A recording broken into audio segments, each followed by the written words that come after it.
नमस्कार। भाग्योदय विचार प्रवाह श्रृंखला की 261वीं 261 कड़ी में आपका स्वागत है, अभिनंदन है। आज रविवार 25 मई 2025।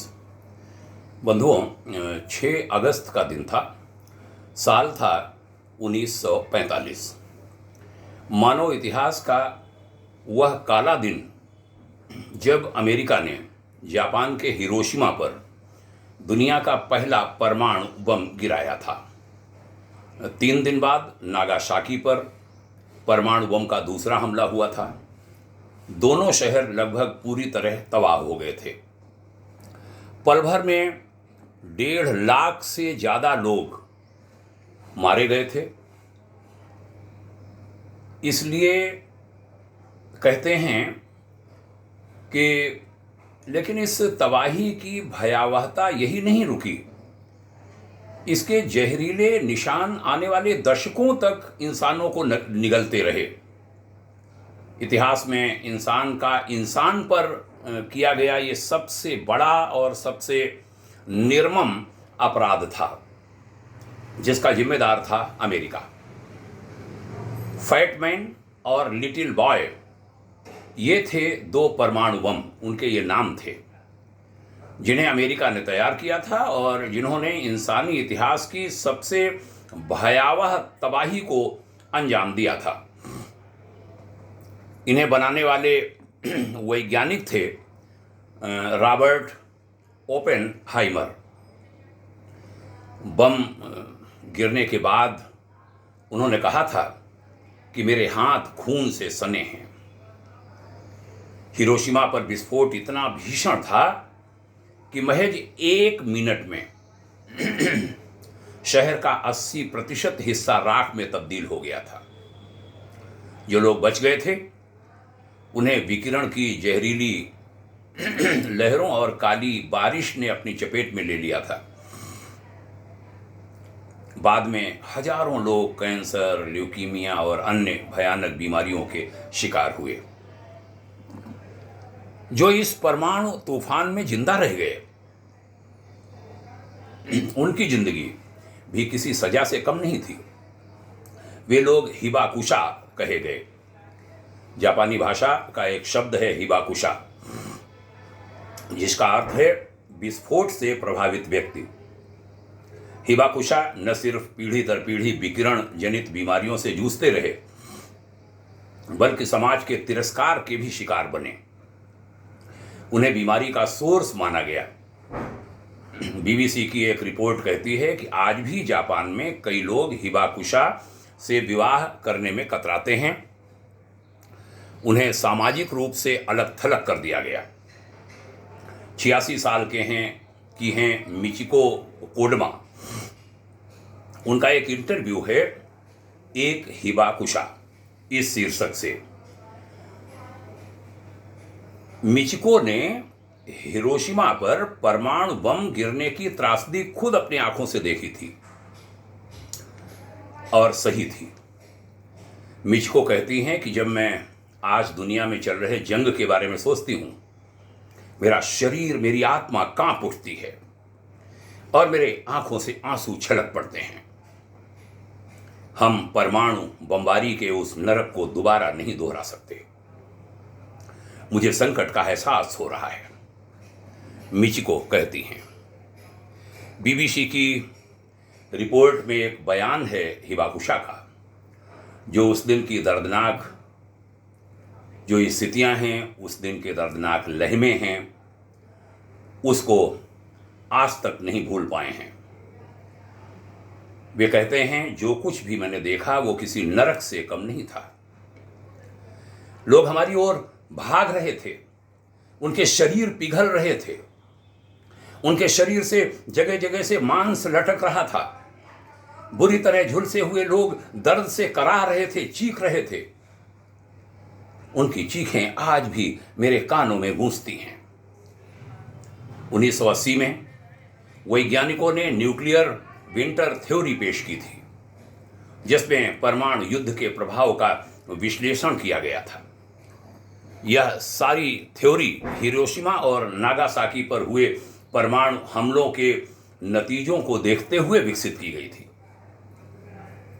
इस थ्योरी के मुताबिक किसी भी स्तर का परमाणु युद्ध वैश्विक तापमान को प्रभावित करेगा, जिससे धरती का औसत तापमान 10 सालों में 10 डिग्री सेल्सियस तक गिर सकता है। इससे सूरज की रोशनी धरती तक नहीं पहुंच पाएगी, जिससे पौधे मुरझा जाएंगे और वैश्विक खाद्य उत्पादन बुरी तरह प्रभावित हो जाएगा, जिससे भूखमरी और खाद्य संकट आ जाएगा।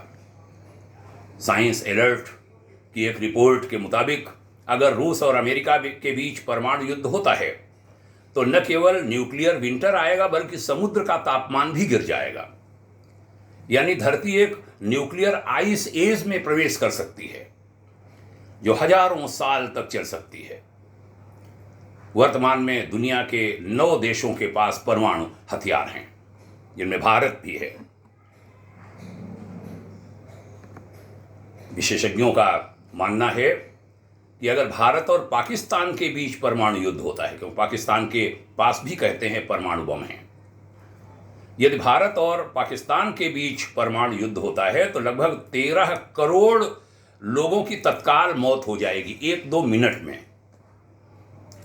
जंग के 2 साल बाद तक करीब 2.5 अरब लोग भूखमरी के शिकार हो सकते हैं, 250 करोड़। हिरोशिमा में अब फिर से फूल खिलने लगे हैं। हिरोशिमा और नागासाकी, ये 2 शहर जो कभी राख हो गए थे अमेरिका के इस पाप से, वे अब फिर से खड़े हो चुके हैं। जापान के ये शहर आज न सिर्फ फिर से बस चुके हैं, सड़कें, दीवारें, म्यूजियम आज भी दुनिया को याद दिलाते हैं कि तबाही का वो मंजर दोहराया नहीं जाना चाहिए।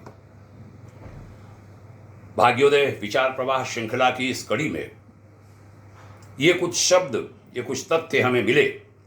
मैंने सोचा आज यह विषय रखूं और भारत के लोगों से कहूं कि हाल में पहलगाम पर जो बदमाशी करी पाकिस्तान ने, उसका उस बदमाशी से अनेक गुना दंड भारत ने उन्हें दिया है। पाकिस्तान बर्बाद हो रहा है, पाकिस्तान टूट रहा है, पाकिस्तान बिखर रहा है, पाकिस्तान मर रहा है। पानी की समस्या है और समस्याएं पैदा हो रही हैं, बीमारियां पैदा हो रही हैं, भारी संख्या में लोग परेशान हैं। हमने वो किया है जो कभी नहीं किसी ने किया, लेकिन आज मजाक लोग उड़ाते हैं। एक पप्पुओं की सेना मानो खड़ी हो गई है कि नहीं नहीं, वो ट्रंप के दबाव पर मोदी क्यों दब गए, ये बातें करते हैं। भीतर में क्या है नहीं मालूम।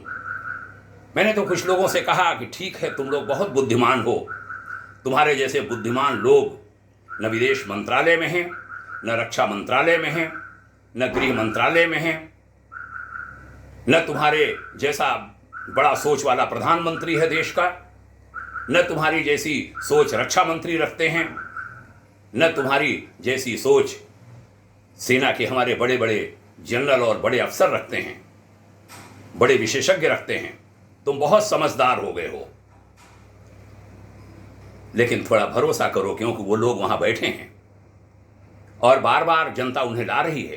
कुछ तो समझ होगी, तुम्हारे इतनी समझ नहीं होगी तो कुछ तो होगी। तो काम करने दो उनको, सब अच्छा होगा, विश्वास करिए। अभी जो मैंने ये खाका खींचा हिरोशिमा और नागासाकी का, जरा कल्पना करिए यह स्थिति भारत और पाकिस्तान के बीच होती या हो। मैं ये नहीं कहता कि डरना चाहिए, सारी सरकारें डरती रही हैं। अभी 2025 के पहले तक ब्लैकमेल करता रहा है अमेरिका इन्हीं परमाणु बम के नाम पर। आज परमाणु बम के भी नीचे से छेद कर दिया है भारत ने। ये सफलताएं आपको नहीं दिखती? अगर किसी कारण इस तबाही को टालने की कोशिश की गई तो मजाक मत उड़ाइए किसी का, इतना सहनशीलता की परीक्षा मत लीजिए किसी की। तमाशा बना दिया है आप लोगों ने। बहुत तकलीफ है, बहुत तकलीफ है।